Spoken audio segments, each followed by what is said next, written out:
Hello, everyone. First of all, I want to thank Vision Clinic of Sankara Eye Hospital for choosing such a rare topic and giving me opportunity to make a video on this topic for giving tips to the medical professional on handling autistic children. Okay, so in my career, 20 years in my career, I have worked with a lot of autistic children and interacted with a lot of parents. And I have heard from them that whenever they have to visit any medical professional, it is a nightmare because managing these kids and preparing them and behaving, I mean, they should be behave in a certain way, comply there. It's very, very difficult. So I always been giving them some tips. And this is today, I'm so happy that I'm giving a tips to the medical professional that how they should be managing it. So look at some pictures of the children on the autism spectrum disorder. Autism is a condition related to brain development. This impacts how the person perceives, socialize with others. They have a difficulty in social thinking, social cognition. Their speech may be affected. The language would be an issue. They may have a lot of repetitive behavior, and there can be some aggressive behavior also. What are the difficulties these kids have? So let's look at some of the difficulties. They may have a delayed processing. So we all know that wiring of the brain of these kids, neurodiverse brain, is very different than the neurotypical. So way their brain process the information, it's very, very different. Since the processing is in a different way, the responses are also very different. Their thinking is very rigid and inflexible. They want to adhere to their routine. They cannot accept the change. They have a difficulty in shifting the gears, transition. Whatever they are doing, which they are happy about it, they are liking it, shifting from that activity to other activity is very, very difficult for these kids. They have a difficulty in processing the multiple information. As I said, the wiring of the brain is different. They find difficult when they have to process visually, auditorily, and through other sense also. It is very, very draining for the brain when they have to process multiple information together. They have a difficulty with the poor higher abstract thinking and a problem solving, and also difficulty with the poor executive functioning. Their attention span may be less, their planning, organization, impulse control, self-control, all this is very, very difficult to these children. And they need a predictability. They like to adhere to their familiar routine. Any change in their routine or a new situation, new people give them a tremendous anxiety, and it's so difficult for them to manage it. So these are the sensory systems. All of us know that the 5 external senses are there: vision, auditory, olfactory, gustatory, tactile. There are 3 internal senses: vestibular, proprioception, and the interoception.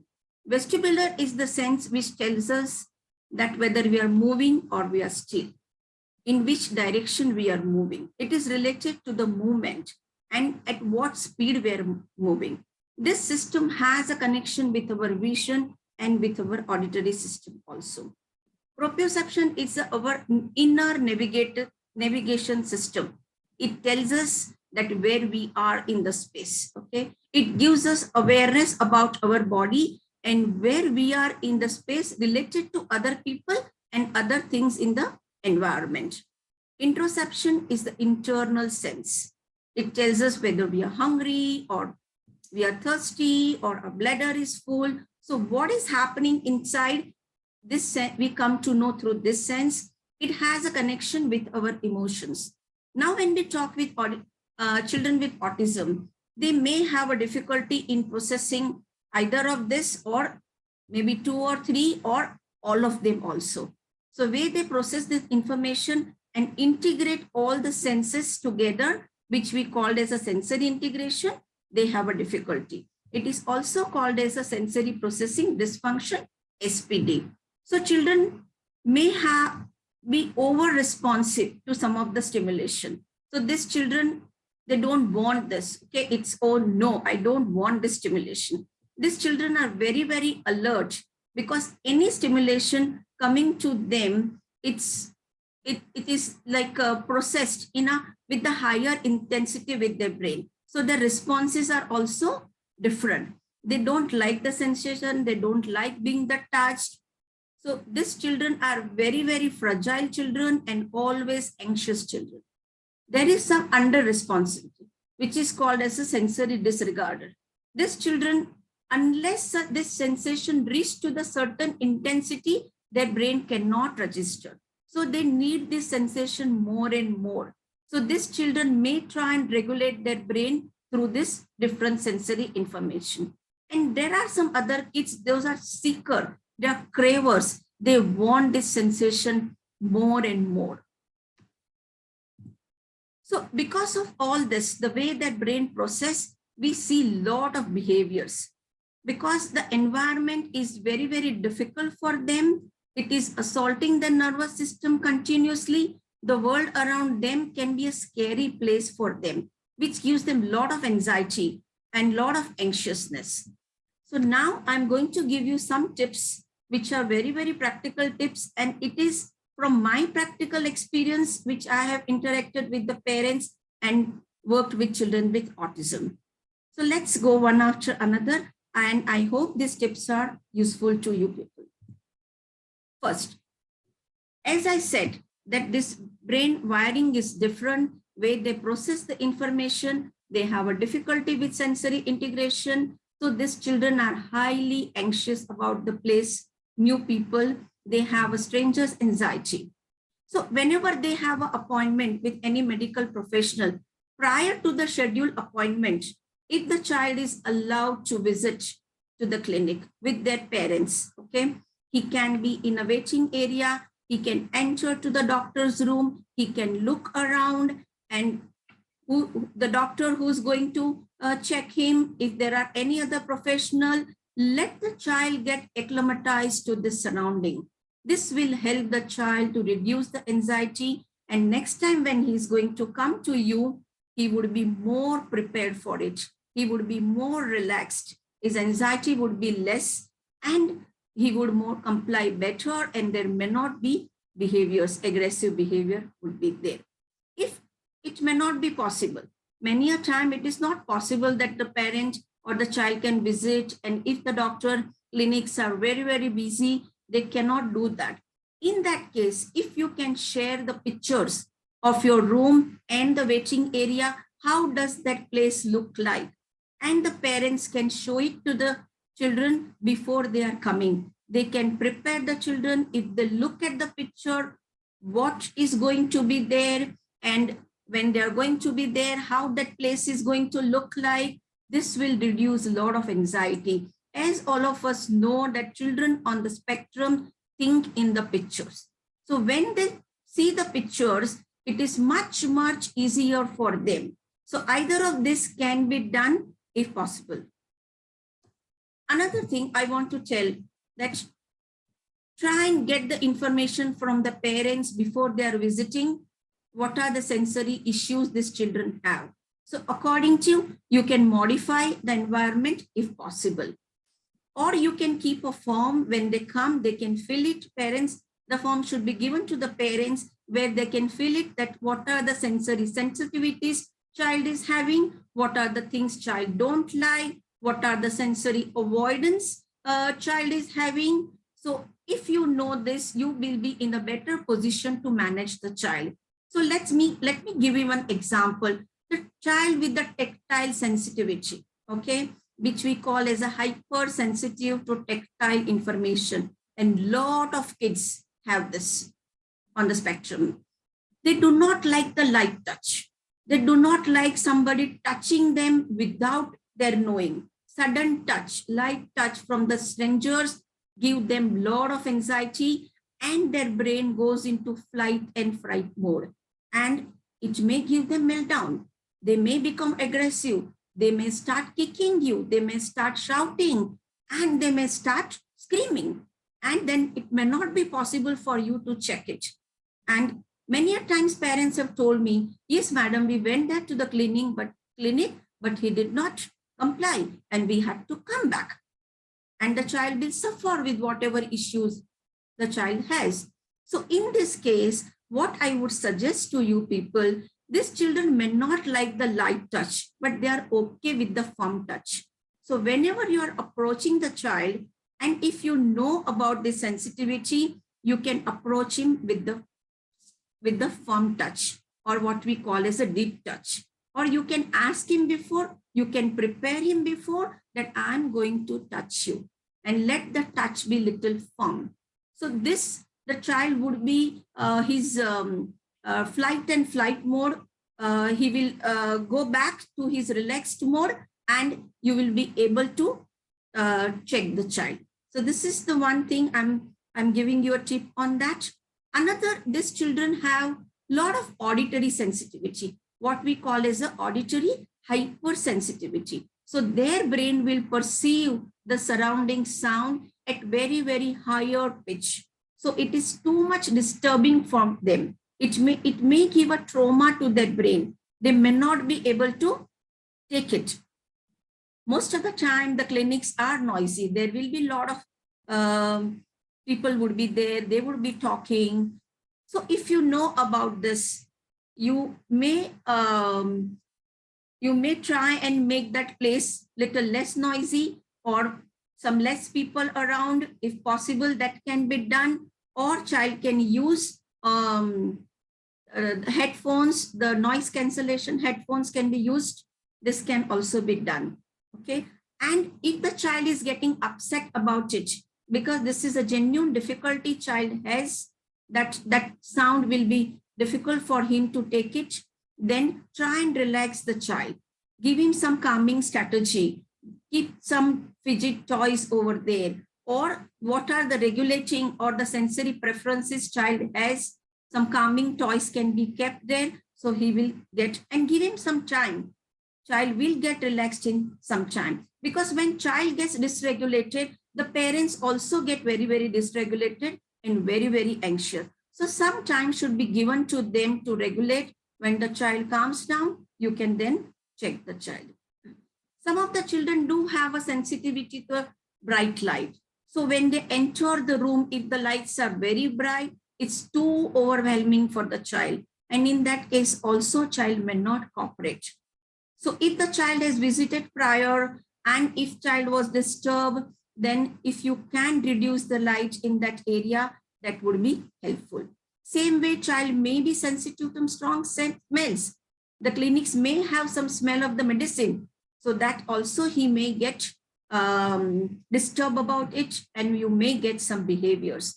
So maybe the parents can get some smell which child likes it, or it can be kept in the clinic. That can also be done.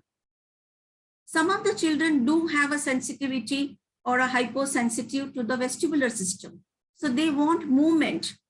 They either they need to move, or the surrounding should be moving, so that it is a regulating for the child, and which is calming down for the brain. So if the time for the checking is going to be more, you can give some break to the child, let him be in the chair or on that couch for some time, and then let him go around and come back, so that he will be regulated with the movement. And when he comes back, he would be in a better position to comply with you, and you will be able to check it.